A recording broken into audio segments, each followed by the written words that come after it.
नवी मुंबईतील तुर्भेच्या डम्पिंग ग्राउंडवर कचऱ्यापासून वीज निर्मिती प्रकल्प अर्थातच सीबीजी वेस्ट टू एनर्जी उभारण्यास मंजुरी देण्यात आली आहे. पण या प्रकल्पाला शिवसेना नगरसेवकांकडून विरोध होतोय. त्यातच या प्रकल्पातील निविदेमध्ये अनियमितता, कंत्राटदाराची अपात्रता आणि लोकांच्या आरोग्याचा प्रश्न निर्माण झाल्यानं तुर्भ्याचं डम्पिंग ग्राउंड इतर ठिकाणी हलवण्याची मागणी करण्यात आली आहे. महापालिकेतील काही अधिकारी आणि सत्ताधारी नेत्यांच्या माध्यमातून 2200 कोटी रुपयांच्या प्रकल्पात भ्रष्टाचार करण्यात येत असल्याची आणि त्याची चौकशी करण्याची मागणी ही पर्यावरण मंत्र्यांकडे करण्यात आली आहे. हा 2200 कोटीचा हा प्रोजेक्ट आहे. मुळात आपण जी निविदा काढली गेली, जो टेंडर ज्या कंपनीला केलं गेलं, RNB ग्रीनटेक LLP नावाची जी कंपनी आहे ती मुळात बोगस कंपनी आहे.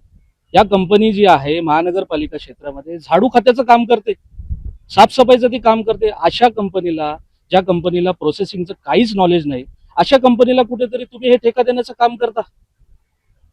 हे कुठेतरी जे आहे संशयास्पद आहे.